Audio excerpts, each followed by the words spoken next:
yung mga wala. Yung isang tuka, isang kahig. Isang kahig, isang tuka. So it behooves now on government to really answer for their daily needs. President Duterte says he doesn't want to declare another lockdown. It says he might not have a choice if the COVID-19 situation in the country worsens in the coming weeks.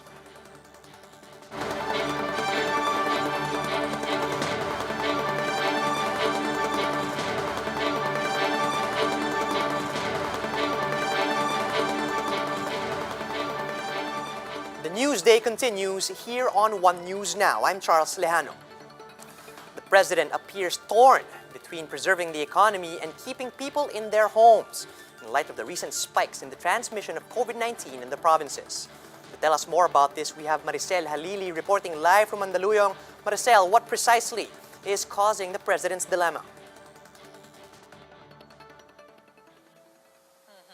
Yes, Charles, if you recall, the Interagency Task Force for the Management of Emerging Infectious Diseases, or the IATF, has recently decided to impose or to lower down the age restrictions of those who can get out of their houses and go to the malls and other businesses. From age 15, they decided to bring it down to 10 years old up to 65 years old. This is one of the dilemmas of the president because he needs to balance the safety of the public in terms of their health and the opening of the economy.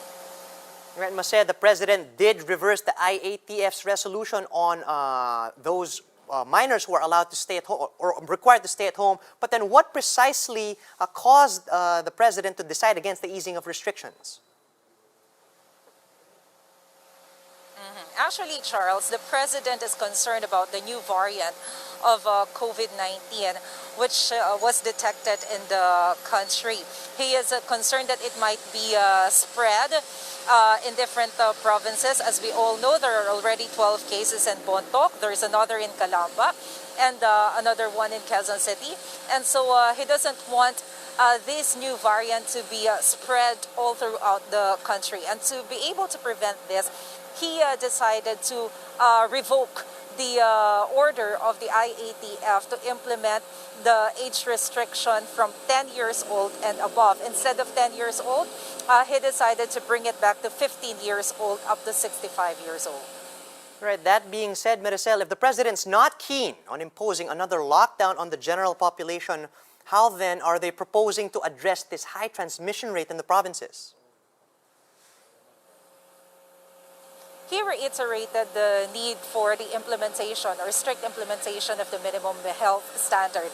But I think it's also good to take note, Charles, that today the members of the IATF will have another meeting to talk about the lockdown and the possible changes of the community quarantine come February. And of course, one of their considerations is the critical level of the healthcare utilization in some of the provinces. Health Secretary Francisco Duque mentioned that Baguio City, the likes of Davao de Oro, and Compostela Valley are already on critical level in terms of their healthcare utilization. So they have to consider these things in deciding whether to change the community quarantine come February. All right, let's talk about vaccines for a bit. In his report, we have Secretary Galvez mentioning the possible early rollout of vaccines from the WHO's COVAX facility. What are the implications of this? Actually, it's a good move from the COVAX facility to allow the Philippines to be one of the countries which will receive vaccines, particularly Pfizer, from the COVAX facility, because it means an early vaccination to our frontliners. But of course, Secretary Galvez mentioned that one of the challenges now for the government is to convince the people that these vaccines are safe, especially after reports that there are adverse effects in some of the countries or some of the people in other countries who were vaccinated by certain brands. So Secretary Galvez mentioned that they need the help of the president and, of course, the communications department to help the people or to help convince the people that these vaccines are safe. Right, Masid, the president did say that the critics of the government's vaccine procurement plan did more harm than good, actually. What's his basis for saying this? Yes, Charles, if we recall, some of the senators or some of the critics of the administration are very vocal in criticizing the prices of the vaccines. They feel that it can be lowered down. But President Duterte said that their criticisms have no effects on the prices of the vaccines, whether it comes from China or from Western countries. He said during his press briefing or his talk to the people last night that all these critics did was to mess up the issue on vaccine.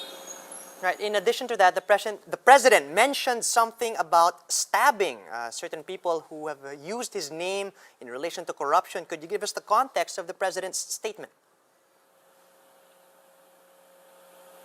Yes, Charles, as we all know, the president is a bit sarcastic when it comes to issues that are part of his advocacy, such as drugs and corruption. Last night, during his Talk to the People address, he mentioned that the people can stab those involved in corruption instead of just shooting them, because if they use guns are quite noisy. So it's better to stab them. But of course, he is sarcastic in his remarks. Actually, the context of this statement is the usage of the names of some cabinet secretaries and even the president himself to conduct corruption in processing the papers in the government. And so the president actually warned these people who are involved in corruption that he will not stop fighting it. Thanks for that, Maricel. That was Maricel Halili reporting live from Mandaluyong. We'll be back with more stories after a quick break. Keep it here on One News.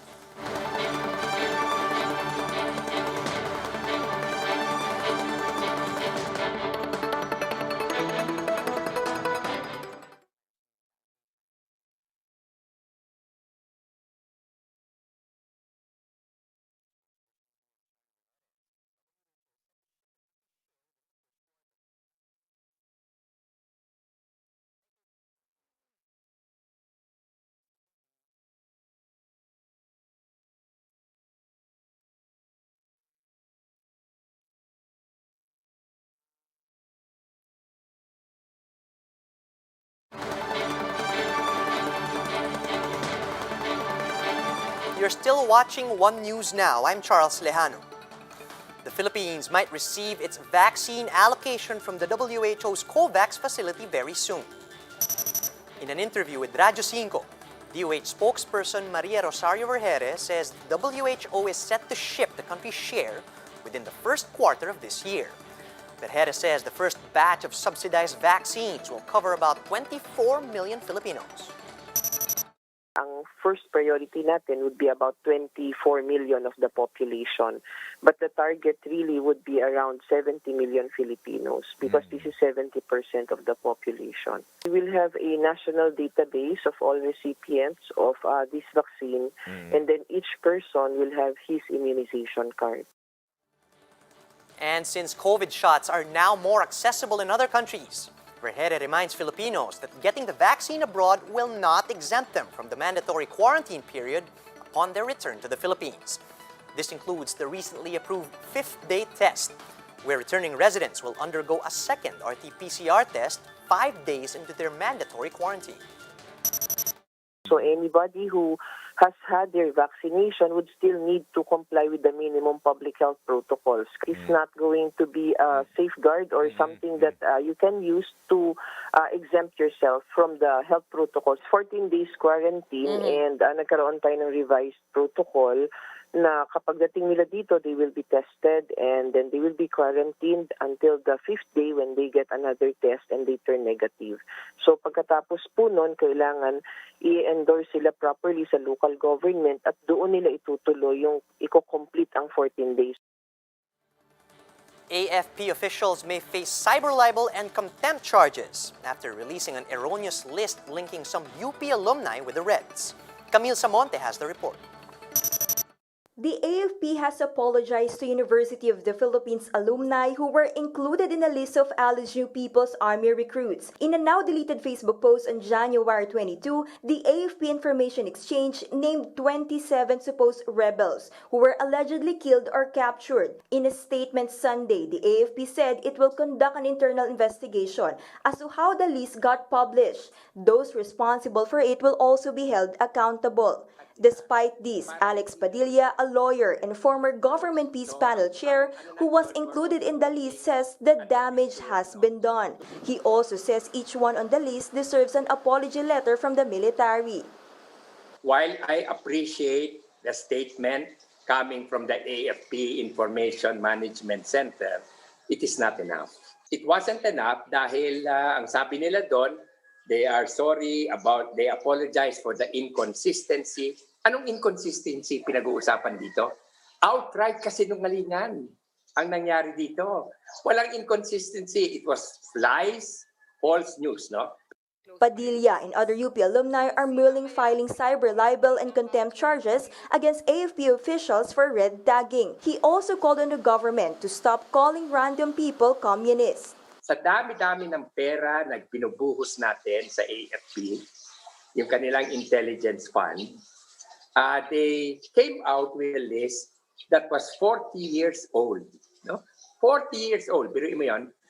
With this, Senator Panfilo Lacson now wants a stricter validation process on alleged rebels being identified in red tagging hearings. Meanwhile, universities slammed the claim of NTF-ELCAC spokesperson Lieutenant General Antonio Parlade that the institutions are recruitment havens for communist groups. In a joint statement, leaders of the Ateneo de Manila University, De La Salle University, Far Eastern University, and University of Santo Tomas denounced what they called an irresponsible and false accusation. Parlade earlier said some 18 schools act as a recruitment centers for the rebels, a rehash of his previous statement back in 2018. For News 5, Camille Samonte, we are One News. Here are other stories from around the world. The United Nations expects the world economy to recover modestly by 4.7% this year. This after the global economy shrank 4.3% last year. That's more than double the impact of the global financial crisis of 2009. The UN report says developed countries are seen to recover 4%, while developing nations such as the Philippines are estimated to grow 5.7% this year. A study suggests that the Earth's ice is melting faster today than in the mid-1990s due to global warming. Scientists say around 28 trillion metric tons have melted away from the world's sea ice sheets, and glaciers over the last 2 decades. They also note that the annual melt rate is almost 60% faster than it was 3 decades ago. U.S. President Joe Biden overturned a controversial ban by his predecessor on transgender individuals serving in the military. Biden notes that America is safer when everyone qualified to serve can openly do so with pride. LGBTQ+ advocates in the U.S. say they're beyond thrilled with this development. And those are the top stories of the hour. Join us later at 1 p.m. as we continue to monitor the day's biggest stories. You can also catch One News on the Signal Play app. Register for a free account at www.signalplay.com and stream One News live anytime, anywhere. I'm Charles Lejano. We are One News.